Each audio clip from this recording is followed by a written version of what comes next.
something that you've been saying repeatedly about President Biden. Take a listen to this.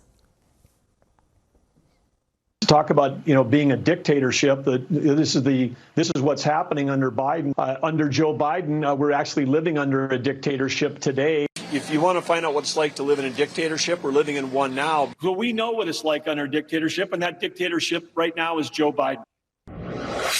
I understand you don't like President Biden's policies on immigration or student loans, but respectfully, I mean, you're calling the democratically elected president a dictator?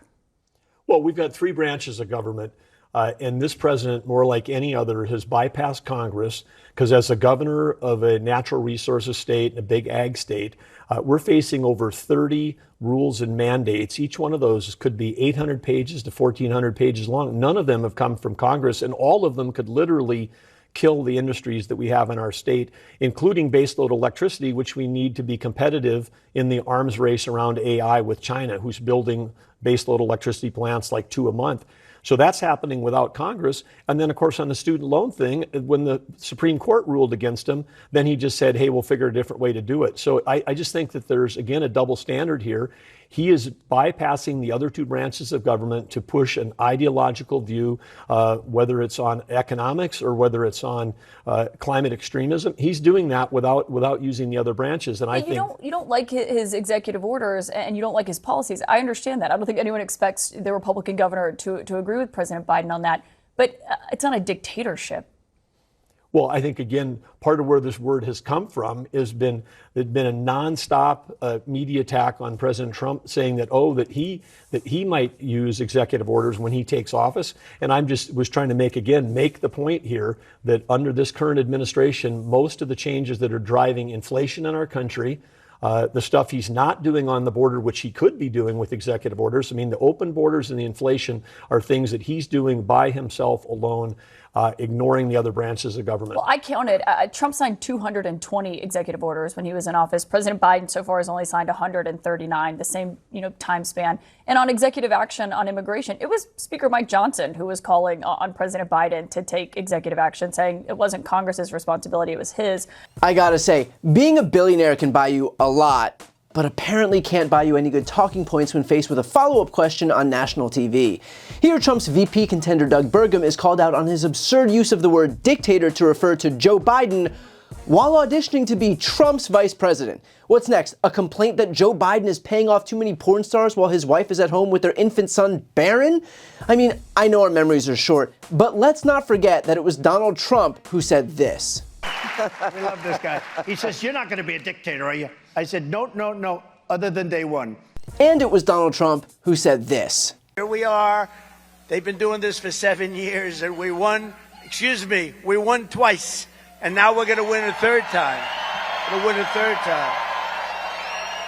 And it was Donald Trump who posted this. So with the revelation of massive and widespread fraud and deception and working closely with big tech companies, the DNC and the Democrat Party, do you throw the presidential election results of 2020 out and declare the rightful winner? Or do you have a new election? A massive fraud of this type and magnitude allows for the termination of all rules, regulations, and articles, even those found in the Constitution. Our great founders did not want and would not condone false and fraudulent elections.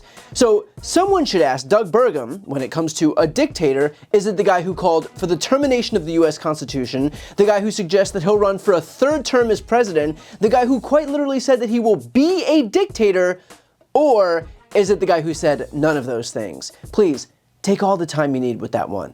And look, the reason that Burgum is doing this is actually quite simple and quite pernicious. Republicans love using the tactic of projecting all of their dangerous behavior onto Democrats as a way to try and cancel it out.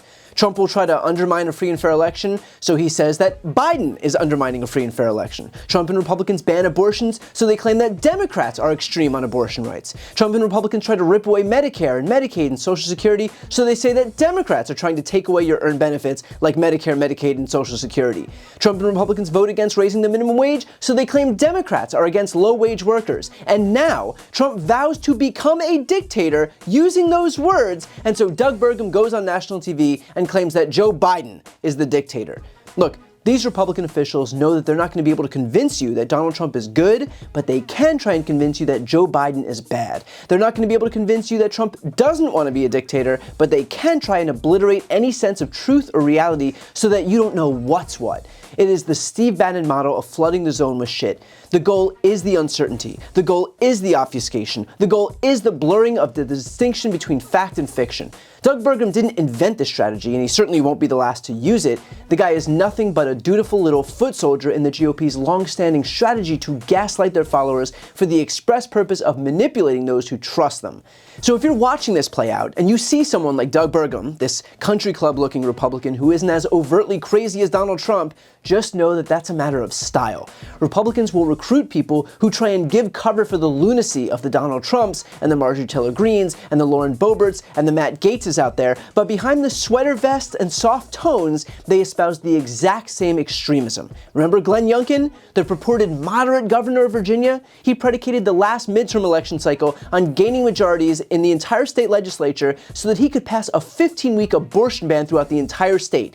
Is that moderate? Not at all. And even though he wears a sweater vest, the extremism eventually shines through. And it will continue to happen with quite literally every Republican candidate, because the only way to exist as an elected official in today's MAGA-fied GOP is to be extreme. And if you aren't, you will go the way of Mitt Romney and Adam Kinzinger and Liz Cheney, whose careers in Republican politics are over. Do not let them exploit you by using soft-spoken people to implement extreme, dangerous policies.